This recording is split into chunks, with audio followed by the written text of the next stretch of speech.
Hello, welcome to episode 7 of FPL Affairs, part 2.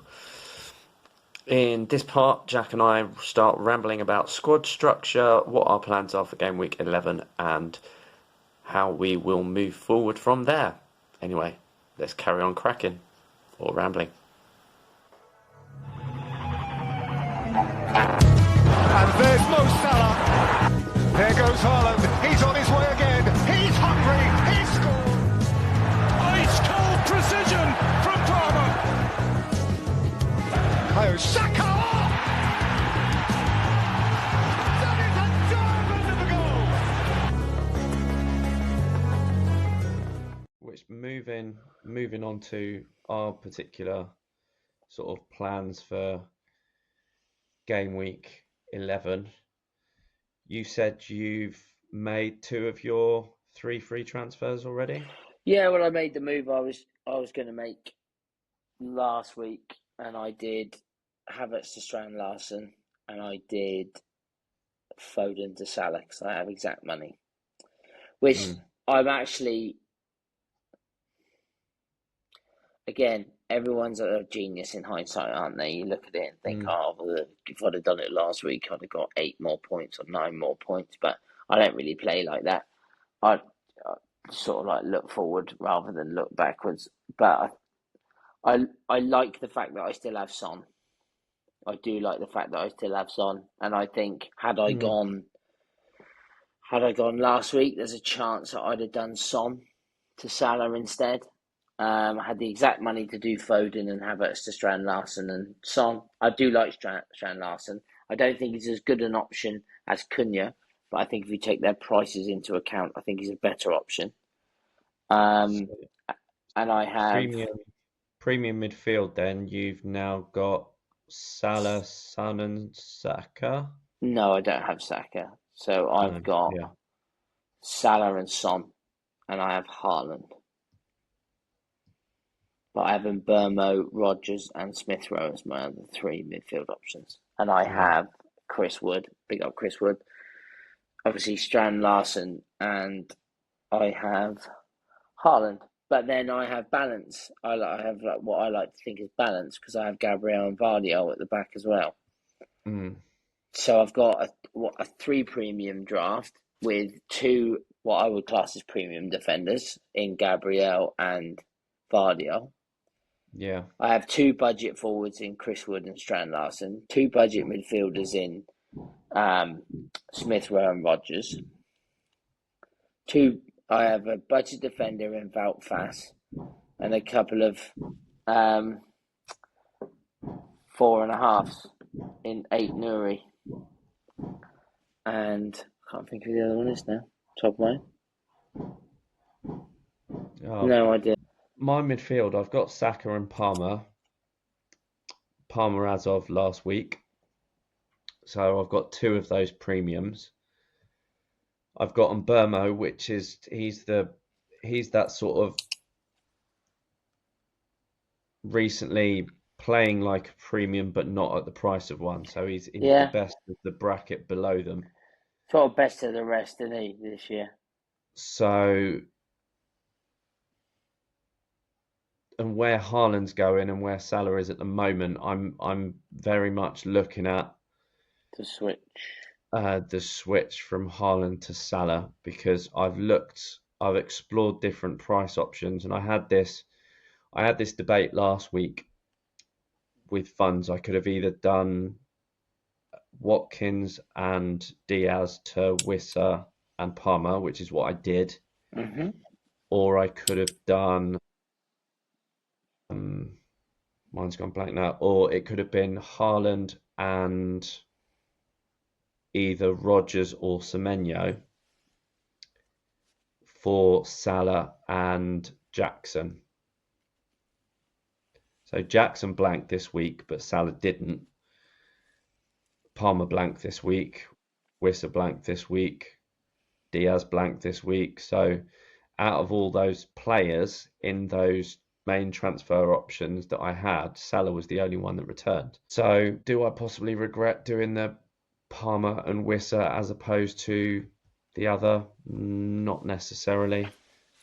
but but but all of them, the ones I've looked at getting in, all of them have risen in price since then anyway. So yeah, my challenge for this week is to try to stick to the plan of, because I've got one free transfer, is to try to refrain from taking a hit this week and roll, so that next week will be the Haaland out and The old switcheroo. yeah, the the the main dilemma I've really got, which surrounds budget, to be honest, is Rodgers or Semenyo, which one to take out, and I think which one is probably dependent on who I want to try to bring in at the What week moment. are you going to do this? Pardon? What week are you going to make this move? Well, this would be the plan, and of lately I haven't been too great at sticking with those. Was for it to be next week. So roll your Or two threes, Haaland to what's his name, Jackson, and then Salah in for Rodgers or Semenyo. Funding wise, at the moment, it would have to be Semenyo, because Yeah. because I brought in, I've had Rodgers from the start. I've made money on him, so the selling price between them is 500,000 for me. What are Brentford's fixtures as of game week 13 to game week 18? I'm pretty sure they got Leicester, and then I think they have tough fixtures after that. Yeah, we'll go on a screen share. Right. So So okay, Brentford's fixtures as of so after 13, so 14. So if you scroll across, they go Villa, then Newcastle, and then I'm pretty sure the fixtures carry on being quite difficult. There's the bar at the bottom there. So that's game week 10, game week 11. Yeah, go to about there. So that's looking at 12 and comparing. Yeah, see, look. So they go Villa, Newcastle, Chelsea, Forest. So for me, there's scope to get off in Burma, because I think if you could go across again to sort of 18 and 19, I think they go harder. So go over another 2 game weeks.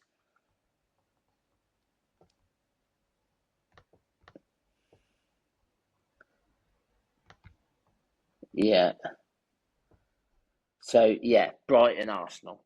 So for me, with Villa, Newcastle, Chelsea, Forest, Brighton, and Arsenal, I think you've got scope to come off in Burma. Obviously, the Southampton in game week 20. The other thing I'd say is that if you're not going to get Salah in game week, what game week we're on, 11, if you go across now to Liverpool's fixtures, you're going to bring him in the week after next for obviously Southampton, but then it's City, Newcastle. So for me, if you were to go without Salah, the Southampton away game is going to be a tough watch, but I think there's scope to wait and do the Mbermo move and maybe make other transfers elsewhere. And do you see what I mean? I think that I'm most likely going to get rid of Mbermo in game week 13 or 14, whichever week it was, and go to a Saka then. And I'm going to get Palmer in first for Son after this week. And I'm going to probably do Mbermo to Saka, and I'm going to have all 4. I'm going to try and get Saka, Palmer, Salah, and Haaland. I have no idea what it's going to do to the rest of the draft, but Aït-Nouri's going to have some nice fixtures. The quicker he gets banned, the quicker he gets 5 yellow cards again. There are some good budget options in defenders that play for teams like, again, Fulham for me have got some good fixtures. There's three there of Brentford, Palace, Wolves, and Brighton are three out of the next five. Happily play an Anthony Robinson in those games. Forest are a bit up and down, but again, there are some good budget options in there for me, I think. Even like a Mikalenko at West Ham, Brentford, and Wolves, not a bad shout at all. And if we go up to Arsenal's fixtures, I'm probably going to be playing Gabriel every week from that Forest game. Man City's fixtures are not great, with Spurs and Liverpool in there, as well as... So I could come off of Vardiol and Forest defence, yeah. Because City have got Forest in, well, that's 10, 11, 12, 13. They've got Forest in 14, which, I mean, where I'm looking at going, since I've got Brentford. Oh, sorry, Chelsea was the other one. I was going to say Levi Colwill. They've got some nice fixtures coming up from 12. So a Vardiol to a Colwill and Burmo up to a Saka for me is a perfectly reasonable move, I think, in game week 12-13. Yeah, to me it's still the Salah option, because even like you compare Liverpool's fixtures to Man City's, I'll get rid of the first one on the left, so that's gone. So the next six, Liverpool, Man City, I'd expect Salah to outscore Haaland in game week 11 and game week 12, because Southampton away is better than Tottenham at home, despite Haaland's supposed record. I'd fancy Liverpool at home to Man City over Haaland. Right. Liverpool at Newcastle. I think that's tight. I think that's close. That will be close between the two, because what makes it harder for Liverpool? I think they're tight. I think them obviously them playing each other is tight. Forest and Newcastle are two tight fixtures. Everton away and Palace away are two tight fixtures. And Fulham at home and Man United at home are two tight fixtures. So I actually think the only difference you're looking at, me personally, I'd rather have Haaland at Brighton than Liverpool against Villa, but that's just my opinion. I get that they've just shipped 4 goals to Tottenham, so I could easily see where you're coming from. Obviously, you'd rather have Haaland Salah away at Southampton than you would have Haaland at home against Tottenham. But it wouldn't surprise me if they come out of those 5 games with 5 points difference between the two of them, max. Do you know what I mean? Since I'm looking at the double, the switcheroo, so it's not just directly Salah versus it's what you Haaland. can do with the money. Yeah, it's so, because the second free transfer, this being involved in the switcheroo, is at the moment it's looking more likely that it has to be Semenyo for financial reasons. And who would get more points? Would it be Salah and Jackson, for example, which is what I'm looking at more than others? Salah and Jackson, or Haaland and Semenyo? So right now you've got one transfer, haven't you? And next week you're going to have 2 frees. So you're going to be bringing if you roll. So then you're going to be bringing in Salah for Southampton away. Yeah.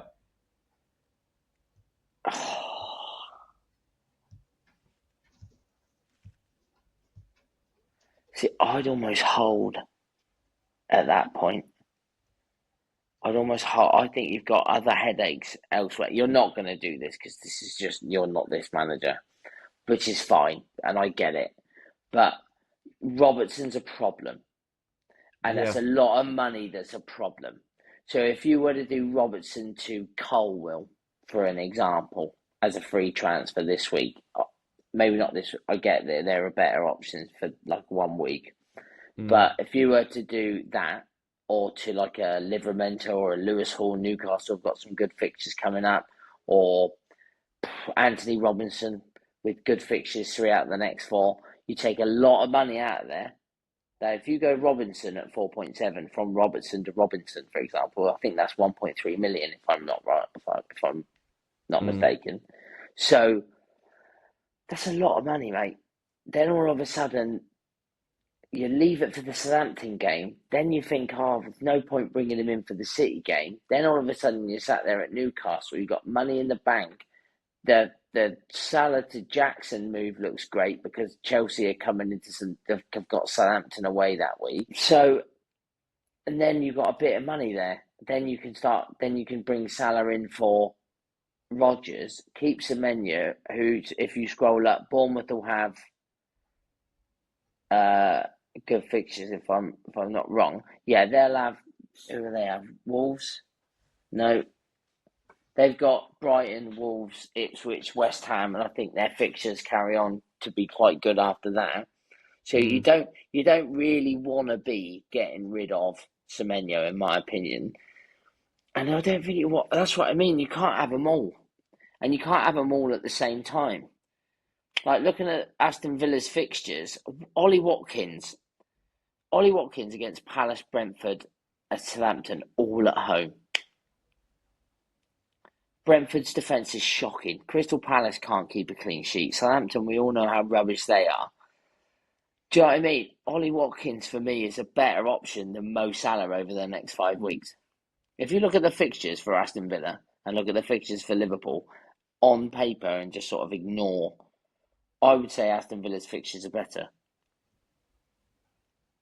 And if João Pedro is fit in game week 12 or 13, João Pedro will be straight in my team for Chris Wood.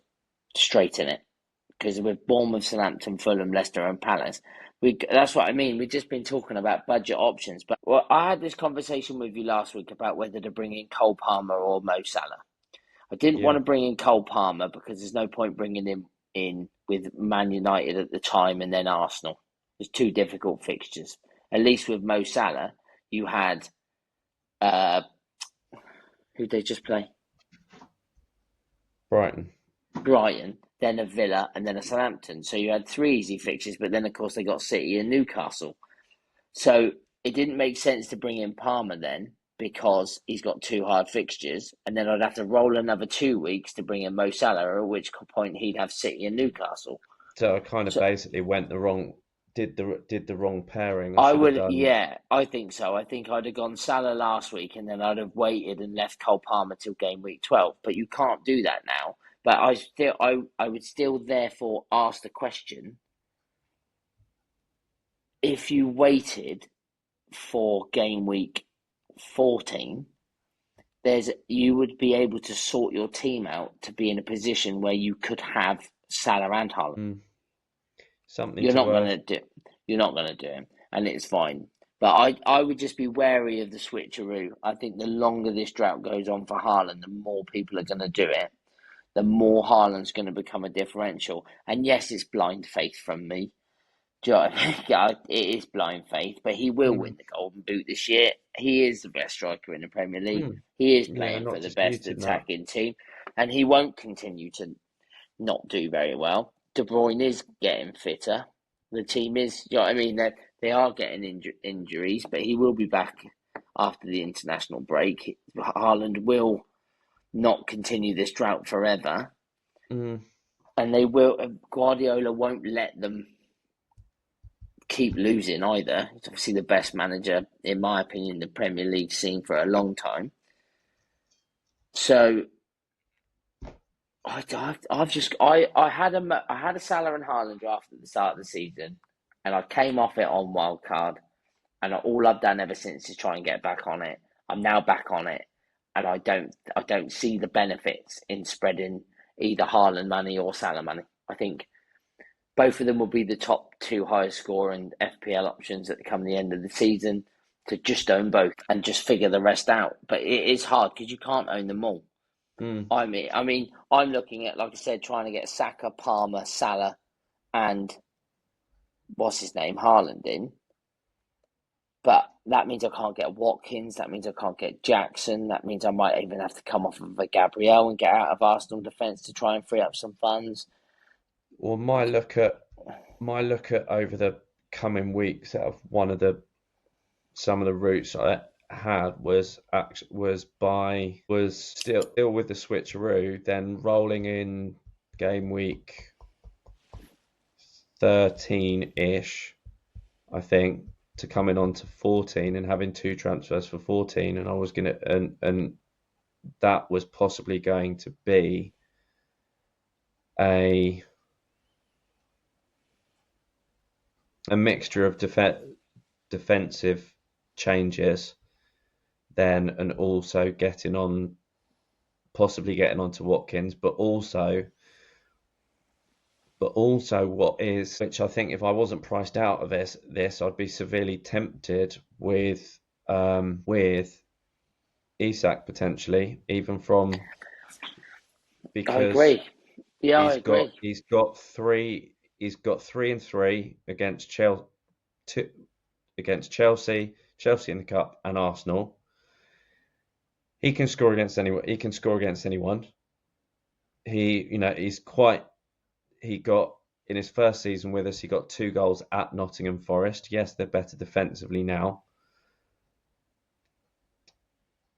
Well, is there scope then? Because currently, right now, no one's talking about Ollie Watkins, no one's talking about Alexander Isak. Not many people are talking about Nick Jackson. Is there scope then that over the next couple of weeks, so between game week 11 to 14, that really what we should be doing is, rather than taking money out of Haaland and going with a Salah, a Palmer, a Saka, or a Son, or these big premium midfielders, going to other premium attackers and having a front 3 of Nick Jackson, Isak, and Watkins, as opposed to, or Solanke obviously had a good week this weekend. So should we be looking more around the 7 to 10 million pound midfield attacker, as opposed to looking at these 10 to 12 million to 13 million pound midfielders? I think I might go, but it's hard. It's going to be hard because, say, for example, I could just stick with Salah and Haaland, or I could come off of Haaland, go to a Palmer and a Saka, and maybe have enough money to do a Chris Wood to a Nick Jackson, and a Haaland to a Isak or an Ollie Watkins, and then just play those every week, or try and get a front 3 where maybe I don't go Saka, maybe I go for, I don't know, like an Odegaard will be back from injury or something along those lines, and play a 3-4-3 with a front 3 of Isak, Watkins, and Jackson. Jackson is due a ban, by the way. I think he's 1 yellow card away from a ban for a change. He's always on a ban, so I'd keep an eye on that. But yeah, food for thought over the next week. I'm sure you will send me. I think what I thought actually with the getting out of Haaland and getting money from that, not only to get into Salah, it meant that and possibly Jackson or Salah, that could be Solanke even, that by then making defensive transfers like you mentioned with Robertson, that it brings into the equation of then upgrading Wissa when Brentford's fixtures in 14 get trickier. I'd still have Mbermo, but I'd jump off Wissa and I'd have the funds to move him up, so I'd potentially have a front 2 of possibly Watkins and Jackson, or Isak and Jackson, or Watkins and Solanke, or Isak and Solanke, just having that front 2, and then the third choice option will be would still be potentially Liam to the lap of Ipswich, but they've got a couple of tough fixtures now, but then they do have Nice some fixtures okay. afterwards. So I think when we had a conversation on last week's episode, we were talking about trying to roll as many transfers as you can when you can, which Mm, again I agree with, because people are going to be wildcarding in 11, 12, so they're going to be able to get on all these big fixture swings. Well, you and I aren't, unless we either prepare for it early by getting in players like Palmer, Jackson, Salah in the build up to those weeks, or like an eight Nuri, like you've already brought in that I've had, or if we go and get, I've got Strand Larson for his nice run of fixtures that he's got coming up. But I think you're not going to be able to own all of them. There's this thing mm, in fantasy football that everybody goes, we've just done it. I've just named 9 players I'd like to own. No, I could name 9 straight away, but you can't own all of them. You're going to have to make a decision. So when it comes to picking your premiums, I would, if it were me, I'd just list your order of how good you think they are and how consistently they're going to bring up points. And for me, it's Haaland and Salah a joint first. For me, after that, it's Palmer and Saka a second as a 2, and then I'd probably put Son and like your De Bruyne's and those lads underneath there. So that's where I'd put them. And I would have a whole different category for your Watkins, your Isaks, Solankis, and Jacksons. And I'd probably go Watkins, Isak, Jackson, and Solanke. I'd order it that way. And then you need to, once you've done that, figure out your formation that you want to play. So if you're going to play a 3-5-2, you're not going to try and get 3 premium forwards in. But if you're going to play a 3-4-3, do you see what I mean? And you need to start picking more from different camps. So I think I'm going to do that over the next couple of weeks. I've got one free transfer. I'm definitely going to roll next week unless something major crops up. And I am going to basically need to make a decision on whether I'm going to carry on playing 3-4-3 or I'm going to go to a 3-5-2. So I'm either going to bring in another premium midfielder or I'm going to try and upgrade that Chris Wood spot to an Isak or a Watkins and try and go a bit more forward based. But we'll think about it and talk about it next week. mm. Maybe that will be the topic for next week then. If there aren't any other alternatives, look at it. Importance of formation. I think so. I think you need to figure out what you want to do for the next sort of chunk of good fixtures for different teams, and then make your decisions. So you either are going to take your money out of your Robertsons, your Vardiols, do you know what I mean? Take your money out of them and put it in a Palmer or put it in a Saka, or you're going to take your money out of your Chris Wood and put it in like a João Pedro or a Strand Larson and go with Haaland and João Pedro or Haaland and Strand Larson and try and play a 3-5-2 with some big hitters in midfield, or are you going to come off a Saka or a Palmer or a Son, and now you're going to go to an Isak or you're going to come off a Haaland and go to a Watkins? Do you know what I mean? So I think that's food for thought. I think I am veering a lot towards coming off the Haaland because it's been too many times when he's blanked and then multiple other players have all returned. So it's kind of, yes, even with the highest ownership, a Haaland haul could really hurt. It's then just thinking, right, well, if that's a Haaland plus a budget option who's just picking up a couple of points every week versus It's that thing though, isn't it? Yeah, I mean, you can have Watkins, or let's say, for example, you've got Nick Jackson and he gets 2. You're like, oh, you're a bit miffed. But because of his price, you're like, wow, it's what it is. But when Haaland gets 2, it's pandemonium. But I mean, even my patience is wearing thin with him, and I'm like his biggest fan on FPL. So we shall see. I do get it. Obviously, if you go Haaland down to Watkins, that gives you enough money to do a Jackson, get a Chris Wood to a Jackson, and probably a Strand Larson to somewhere close to an Isak if you were to do it like you do a Robertson down to a Robinson. Then all of a sudden you can have that front three. I might look into that actually, but we'll talk about it next week. Let me do some planning. I love planning. Yeah, I'll get back to mine again. I think my final thought is how is possibly the order some of the transfer plans I do have possibly, like last week, should have probably done the Salah and Jackson rather than Palmer and Wissa. Then I'd have more decent fixtures in for Salah. And then with ones coming up, do I stick with the thought of, well, then it's still the switcheroo, or shall I think, right, I'll put that on the back burner, and the defender transfers that I had in mind for a few weeks, to do those sooner rather than later? I think problems are stacking up in your team.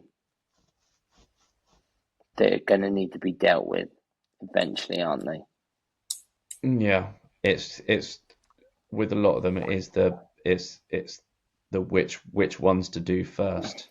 So do you have the luxury of just swapping in and out premiums and swapping do you know what I mean, and playing around with your front three, or do you need to deal with an Andy Robertson? Do you need to deal with that? Or do you need to deal with Collins and his tough fixtures playing for a poor Brentford defence?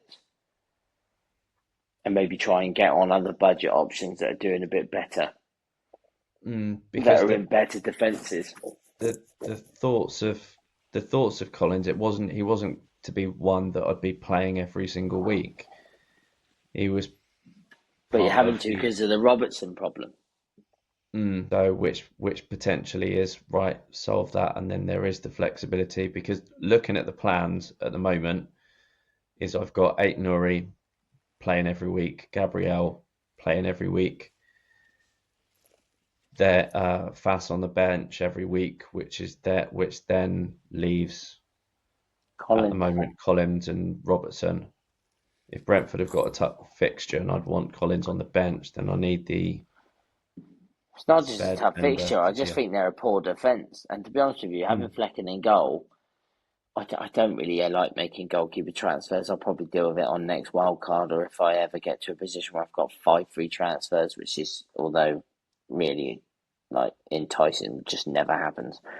But I think it's the upside, because I could easily do like the next, because part of me doesn't want to get rid of Robertson in the next couple of weeks, because if he starts, Aston Villa at home and Southampton away, defensively aren't too bad. He just doesn't look like he has done in previous seasons. And he also isn't backed by the manager, I don't think. I'm pretty sure Tsimikas is getting more and more game time, but you're going to have that headache every week, and you got lucky this week. I know it obviously would have been the same amount of points, but normally they do sort of take 20 minutes off each other. If one starts, they do come on for that cameo. So I don't know if he started midweek. If he started tonight in the Champions League, I would get off him, because I think they're rotating them a bit like Diaz and Gakpo and stuff like that. Like, again, another winger that gets rotated. But yeah, I would look into that. It seems to be under Slot that Liverpool are becoming a Man City 2.0, where it's basically the few you can actually rely on to be playing. It's like from Man City, it's only really Ederson and Haaland, and you're not going to go Ederson because they don't concede a huge number of shots, but they always seem to end up conceding at least one. Always. Yeah, and Liverpool, it's really, for minutes, you're looking at Salah, Trent, and Van Dijk. And Kanate, to be fair, although he's now injured, isn't he? So he's now injured. I think he come off. But anyway, we stop rambling. Yeah. Thanks for watching, everyone. Well, yeah, bit more of a rambling episode this week of seeing how to structure your teams and finding that balance and which budget midfielders to hold, to keep hold of, or to get in if you haven't got them. So I hope it's proved constructive in some ways for those of you listening that have stuck with us this long or done it in 2 parts. Yeah, we're going to do that again. You can't stop talking. But yeah, if you've enjoyed or found it useful, please like and subscribe and feedback any thoughts you've had and also other things that you'd like us to talk more about.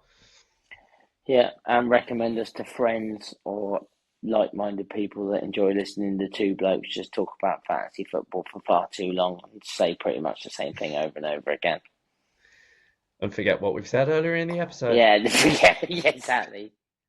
And then, okay, until next week, then enjoy and good luck your weekends and keep your FPL final affairs under wraps until after the deadline. Goodbye all.